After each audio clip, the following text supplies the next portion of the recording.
Ang kwentong ito ay hango sa totoong buhay. Karanasan ito ni Edring. Taong 1961. Aklan.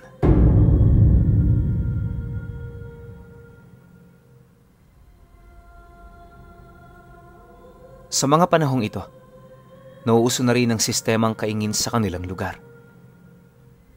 Dahil hindi pa naman ganong mahigpit ang pamahalaan tungkol sa ganoong gawain, malaya ang mga tao na gawin kung anuman ang kanilang nais.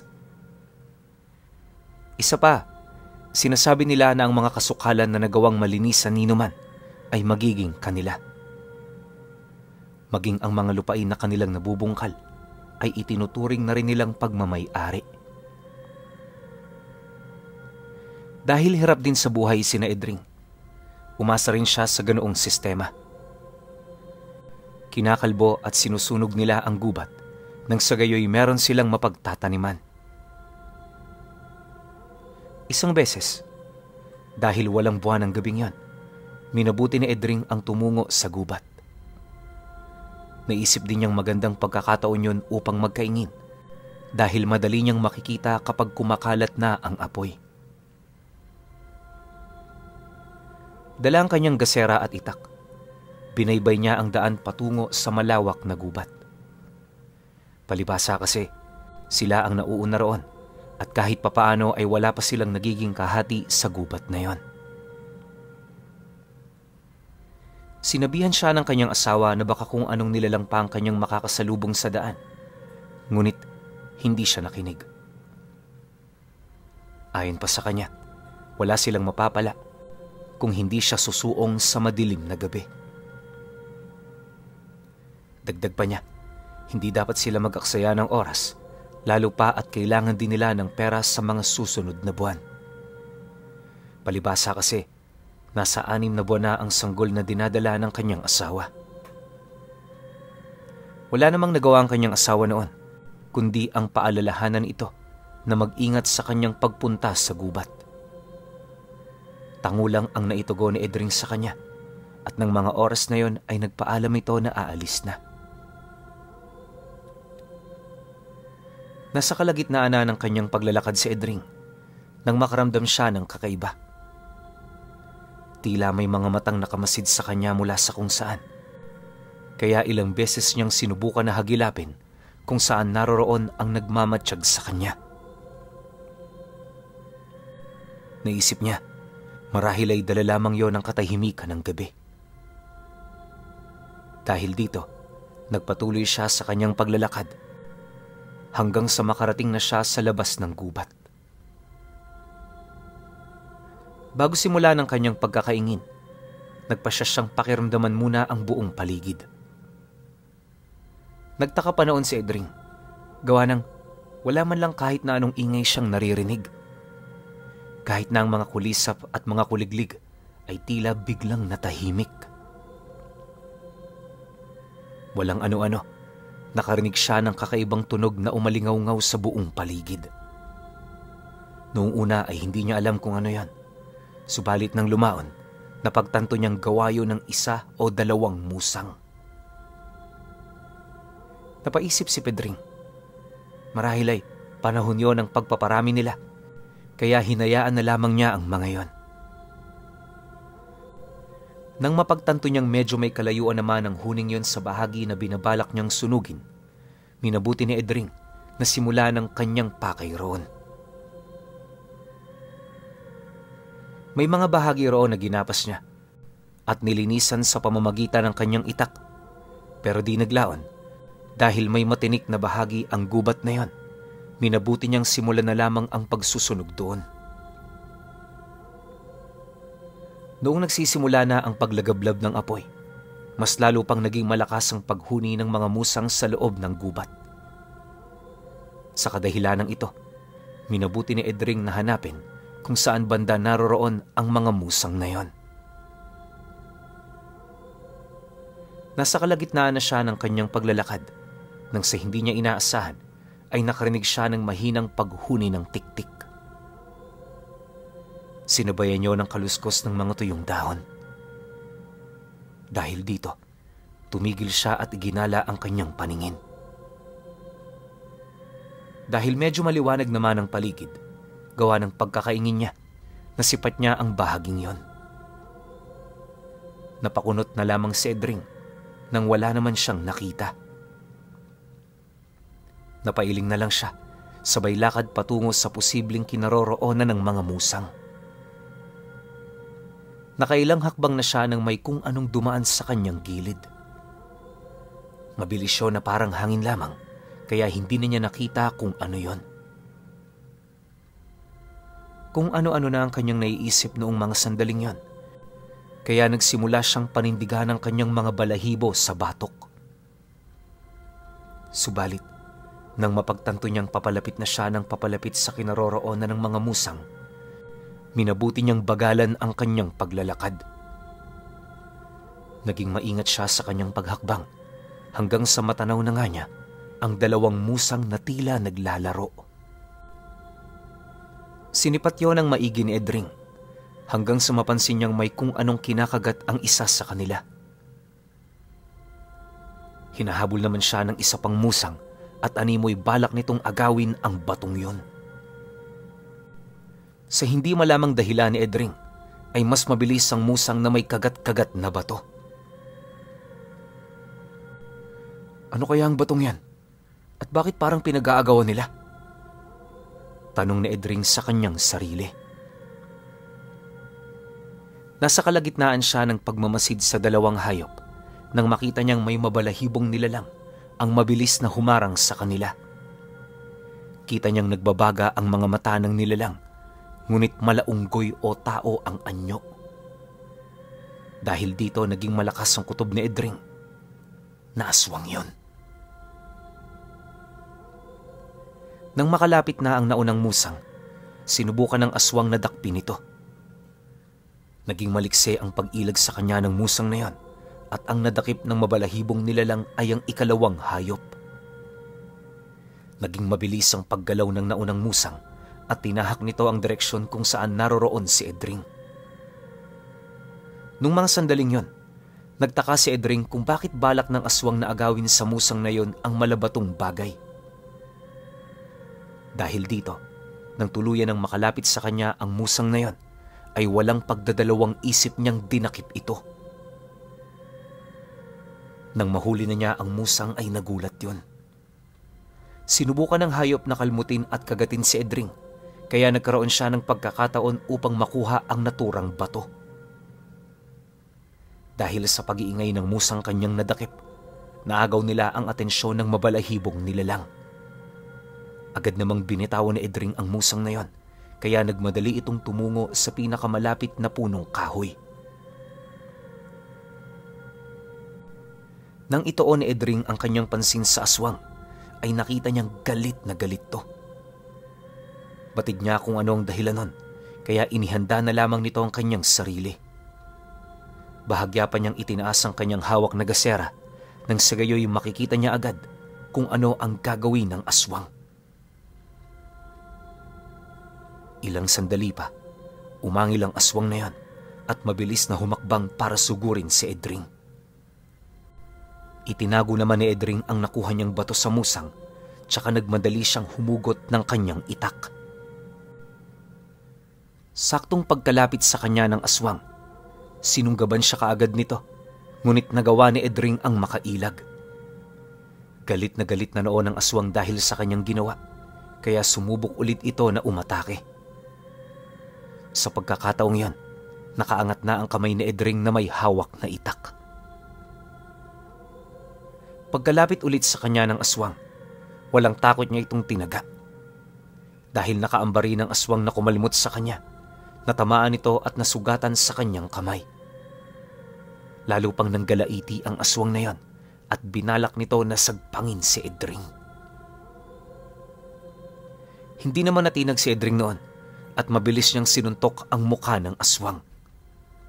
Maging siya ay halos hindi makapaniwala noon, gawa ng napaatras ang aswang na yon dahil sa kanyang suntok. Ilang segundo rin na hindi nakagalaw yon, na animoy panandali ang nahilo. "Umalis ka na rito! At wag na wag ka na magpapakita sa akin. Binabalaan kita. Hindi ako magdadalawang isip na patayin ka. Sambit ni Edring habang inihahanda ang kanyang itak. Napangisi naman ang aswang at kita sa mukha nito ang desperasyon para makuha ang bagay na nasa bulsa ni Edring. Walang katagang lumabas sa kanyang bibig, ngunit mas naging mabalasik ang kanyang pagtitig kay Edring. Sa isang pagkisap ng mga mata ni Edring, nilundagan siya ng aswang. Sa kabutihang palad, tila may kung anong enerhiyang lumukob sa kanya at nagawa niyang makailag doon. Pakiramdam din niya ay sobrang gaan ang kanyang katawan, kaya nagawa niyang magpalipat-lipat ng pwesto ng hindi napapagod. Pagkakita naman ng aswang sa galaw ni Edring, mas lalo pang naging malakas ang kanyang loob. Umangil yon, tsaka bahagyang napayuko. Napakusot na lamang sa kanyang mga mata itong si Edring nang makita niyang unti-unting nag-aanyong hayop ang aswang. Hindi niya nga lang matukoy kung aso yon o pusa, gawa ng mas malaki yon ng konti. Napangisi naman agad ang aswang para ipakita ang pangil niya kay Edring at pagkaraan lang ng ilang sandali, mabilis itong sumugod. Sa kasamaang palad, napaatras si Edring at natisod na siyang naging rason para mabuwal ito sa lupa. Nabitawan na rin niya ang kanyang gasera, kaya nabasag ito tsaka sumabog. Mabuti na nga lang at hindi natamaan si Edring ng mga bubog, gawa ng napatras agad siya bago pa man mangyari yon. Dahil dito, ay nagkaroon ng pagkakataon ng aswang na sunggaban siya. Sinubukan itong sagpangin si Edring sa kanyang leeg, ngunit nanlaban ito. Itinulak niya ang aswang, kaya hindi nagagawa ng naturang nilalang ang kanyang pakay. Hindi mo talaga ako tatantanan? Tanong ni Edring. Naidako na rin niya ang kanyang pansinoon sa bahagi ng gubat na kanyang sinusunog at nataranta siya nang malaman na unti-unti nang nagiging malapad ang siyang tinutupok ng apoy. Dahil pilit na kinakalmot ng aswang na yon si Edring, naging limitado ang kanyang galaw. Sinubukan nitong tagain ang nilalang, ngunit hindi niya magawa. Bunsod nito, ginamit ni Edring ang kanyang buong lakas para itulak ang aswang. Isang malakas na pag-angil na lang ang nagawa ng nilalang na yon nang magawa ni Edring na makawala mula sa kanya. Nagmadali naman siyang tumayo at bago pa man makaatake ulit sa kanya ang aswang, ay nagmadali na siyang umalis upang puntahan ang bahaging kanyang kinakaingin. Nung mga oras na yon, mas nababahala pa siya sa pagkalat ng apoy doon kung ikukumpara sa pakikipagsagupa niya sa aswang. Bago pa man siya makarating sa kinakaingin niya, ay may narinig na siyang mabibilis na yabag mula sa kanyang likuran. Agad naman siyang napalingon at bago pa man siya makailag ay nagawa na siyang atakihin ng aswang. Hindi naman siya nagpatinag doon at nagsasagpangin na sana siya ng nilalang ay tinaga niya ito. Naging mabilis ang kanyang paggalaw kaya hindi yun inaasahan ng aswang. Bago pa man tuluyang makailag ang nilalang na yon, nagawa na siyang sugatan ni Edring sa kanyang leeg. Napaangil ang nilalang at binalak pa na muling sumugod. Subalit, hindi na siya binigyan pa ng pagkakataon ni Edring. Muli niya itong tinaga sa kabilang bahagi ng leeg at naging dahilan yon ng pagbulwak ng dugo. Pagkaraan lang ng ilang sandali, nabuwal sa lupa ang aswang. Nandidilat ang mga mata nito at walang humpay sa pag-agos ang kanyang dugo. Itinapo ni Edring ang katawan ng aswang na yon sa lumalagablab na apoy. Habang pinapanood niya yan, ay doon lang siya nakaramdam ng kilabot. Hindi niya kasi inaakala na magagawa niyang talunin ng aswang kahit pa wala naman siyang karanasan sa pakikipaglaban sa mga ganoong nilalang. Habang pinagmamasdan niya ang natutupok na katawan ng aswang, naalala ni Edring ang batong nakuha niya sa musang. Kinuha niya yon sa kanyang bulsa at agad siyang napaisip na marahil ay trabungko ng musang ang kanyang napasakamay. Pinakiramdaman niya yon at parang may kung anong enerhiyang nagmumula roon. Naghalo ang pagkamangha at tuwa ni Edring ng mga oras na yon. Hindi niya inaakala na sa hindi inaasahang pagkakataon, magagawa niyang makakuha ng isang pambihirang bagay. Minabuti niyang itago yon sa kanyang bulsa. Ipinagpatuloy na lang niya ang kanyang gawain doon hanggang sa matupok na ng apoy ang bahaging nililinisan niya. Dahil malalim na ang gabi noon, sinigurado na muna ni Edring na hindi kakalat ang apoy sa ibang bahagi ng gubat. Matapos niya yung gawin, napagpasyahan na niyang maglakad pa uwi. Kahit na madilim ang kanyang dinaraanan, ay naging baliwala yun sa kanya. Para kasing naging malinaw ang kanyang paningin noong mga sandaling yun. Pagka-uwi niya sa kanilang bahay, labis na uhaw ang kanyang naramdaman. Bunsod nito, bago matulog ay uminom na muna siya ng maraming tubig. Matapos niyang gawin yan, nahiga na siya sa tabi ng kanyang asawa at 2 anak. Dahil na rin sa pagod niya, naging mahimbing ang kanyang pagtulog. Kinabukasan, naging abala na siya dahil inalis niya ang mga kalat na naiwan sa bahaging kanyang kinaingin. Nakaramdam na rin siya noon ng tuwa dahil malapit na niyang mabungkal ang lupa roon at nang matamnan. Nasa kalagitnaan siya ng kanyang ginagawa nang makaramdam siya ng kakaibang init sa kanyang katawan. Umaga pa lang yon at hindi pa gaanong masakit sa balat ang sinag ng araw, kaya labis na nagtaka si Edring. Dahil dito, saglit siyang tumigil at tiningnan ang kanyang paligid. Napakunot noon na lamang siya nang sa hindi niya inaasahan ay may makita siyang 4 na lalaki na nakamasid sa kanya mula sa malayo. Ilang segundo ring tinitigan yun ni Edring at nang mawari ng mga yon na pinagmamasdan din sila, nagmadali silang umalis. Napatanong na lang si Edring sa kanyang sarili kung ano ang pakay ng 4 na kalalakihang yon.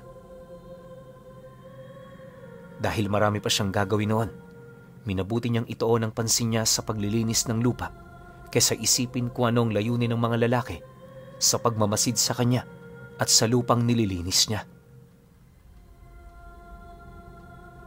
Nang magawa na niyang tapusin ang kanyang trabaho, umuwi na siya para makapagpahinga. Minabuti niyang ihanda na rin ang mga binhi ng mais na siyang itatanim niya roon kapag nagawa na niyang bungkalin yon. Isang dapit hapon, nagulat na lamang si Edring nang may kumatok sa kanilang bahay.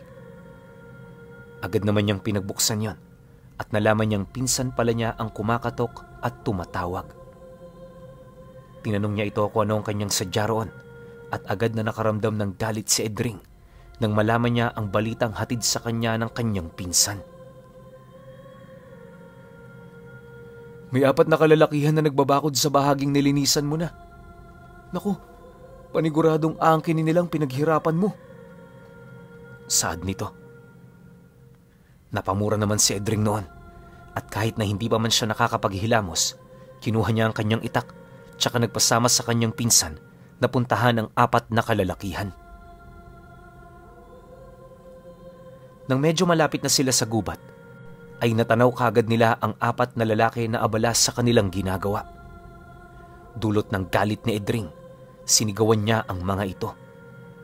Natigilan naman ang mga lalaking yon at napatitig kina Edring. Umalis kayo sa bahaging nilinisan ko na. Akin yan. Kung gusto ninyo, sa ibang bahagi kayo ng gubat maglinis para wala tayong maging problema. Sigaw ni Edring. Napatawa na lang ang 4 na kalalakihang yon. Minura pa nila si Edring at sinabihan na walang ibang makakapigil sa kanila dahil gusto nila ang bahaging yon ng gubat. Sinabi pa nila na handa silang makipagpatayan para lang sa kapirasong lupain na nasimulan na nilang bakuran. Nung mga panahong yon, susugurin sana sila ni Edring pero pinigilan siya ng kanyang pinsan. "Huwag kang magpadalos-dalos, pinsan. 4 sila. Samantalang 2 lang tayo." Noong una ay naging kalmado si Edring. Pero nang makita niyang pinagtatawanan silang 2, nagpumiglas siya sa kanyang pinsan. Nagwika pa siya na wag nang makialam ang pinsan niya dahil kaya naman niyang labanan ng mag-isa ang 4 na lalaking yon. Naging mabilis ang paggalaw ni Edring para lapitan ang 4 na kalalakihan.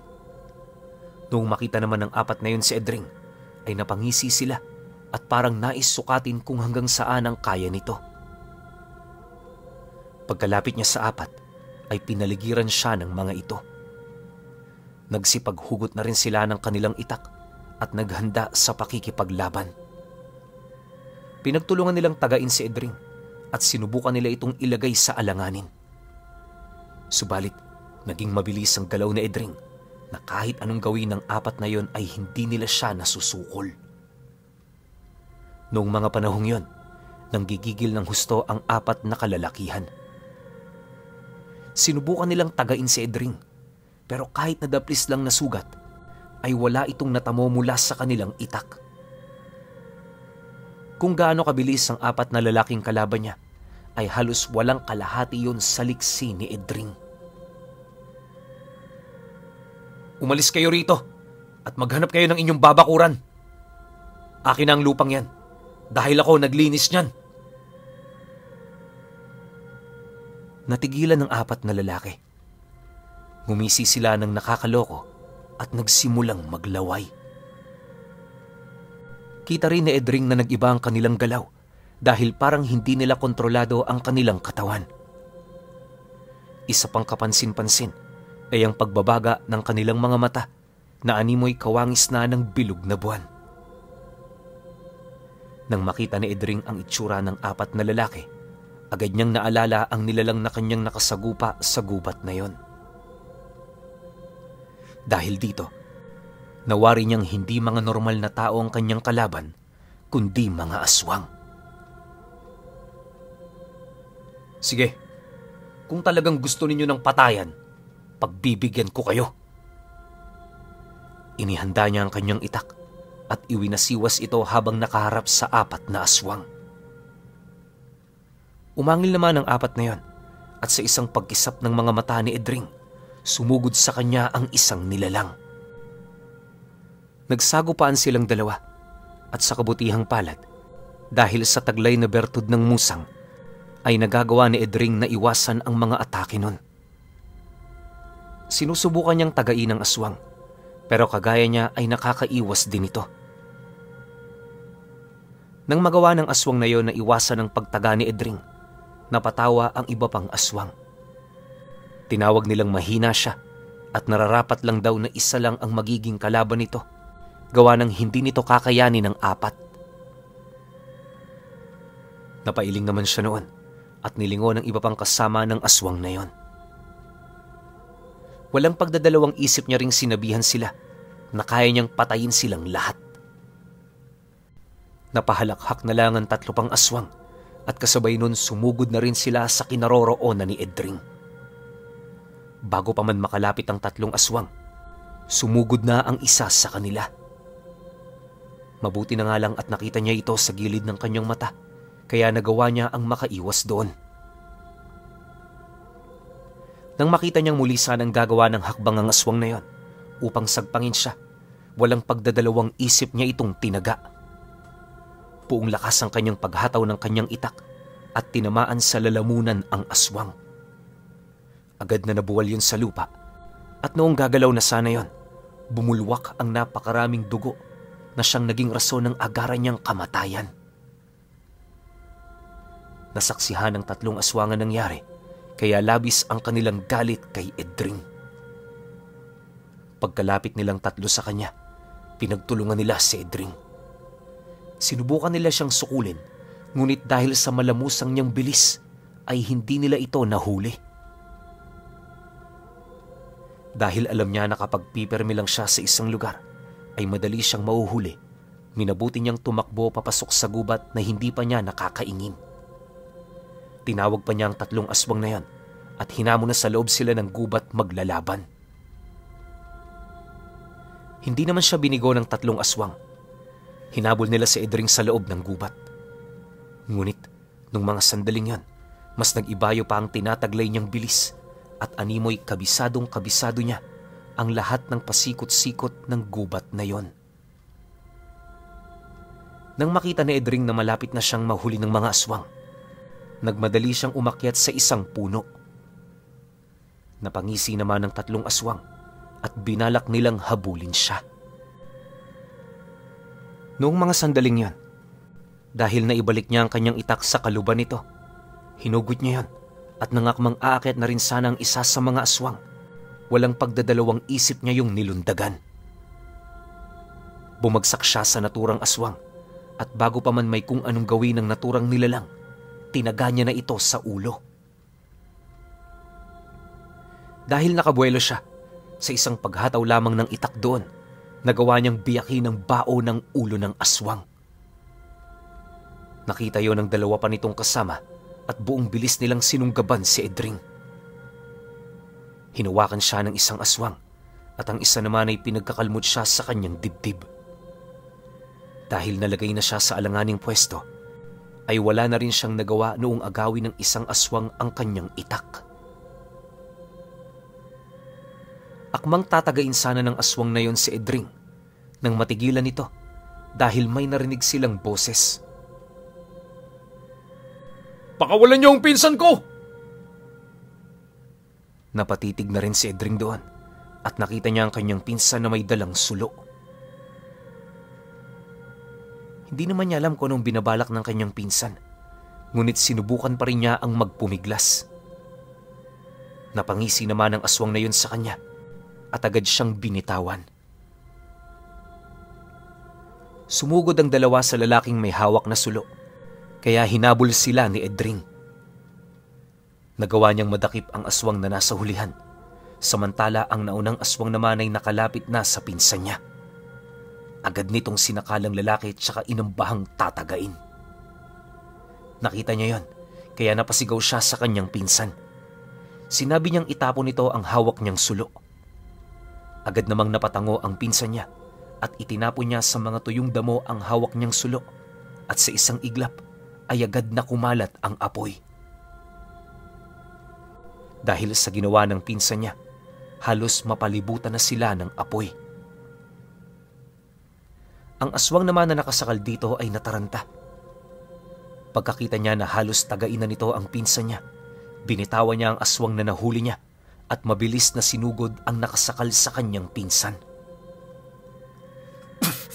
"Ikaw ang maunang mamamatay, aswang!" Itinulak niya ito patungo sa apoy, pero nagawa niyang makapiglas. Subalit dahil sa ginawang yon ng aswang, naagaw ni Edring ang kanyang itak.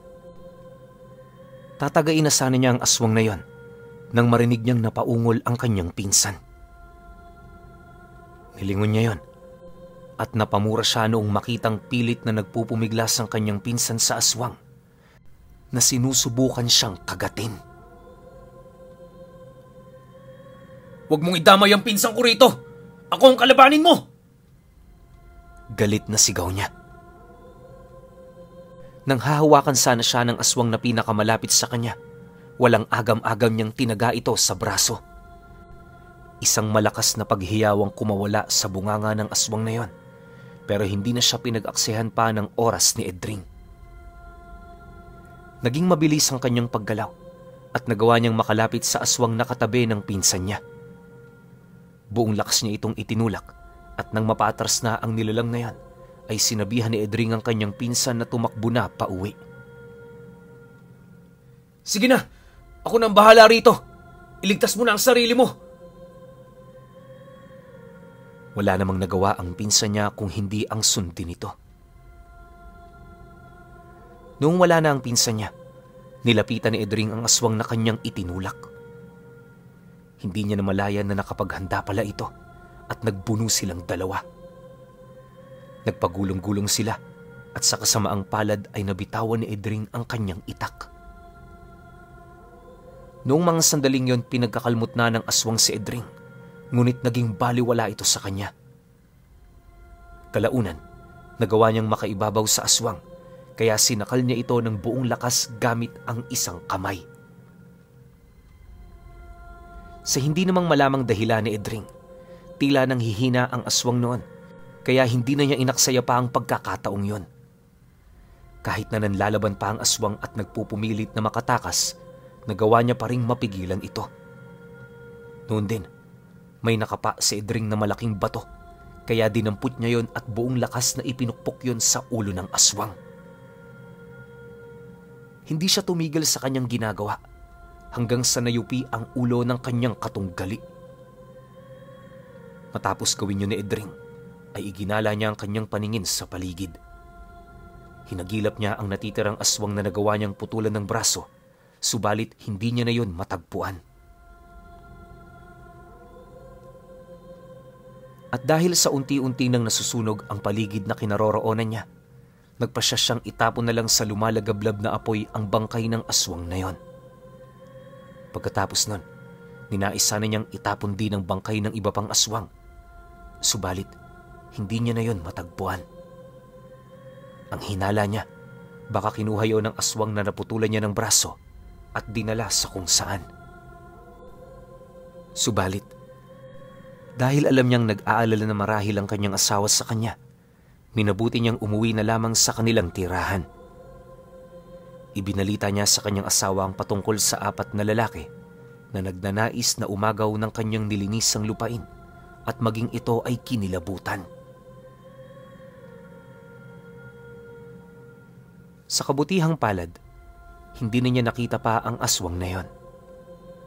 May mangilang-ngilang pang naranasan si Edring na mga kakatuwang bagay na marahil ay dahil na pag-iinteresa ng ibang nilalang ang trabungkong nakuha niya. Subalit, ang lahat na nangahas na maagaw yon sa kanya ay nagiging katulad dun sa 4 na aswang ang kapalaran. Kagaya ng 4 na nagnanais umagaw sa kanyang pagmamay-aring lupa, nabigo rin ng iba pang mga nilalang na makuha ang kanyang iniingatang trabungko ng musang.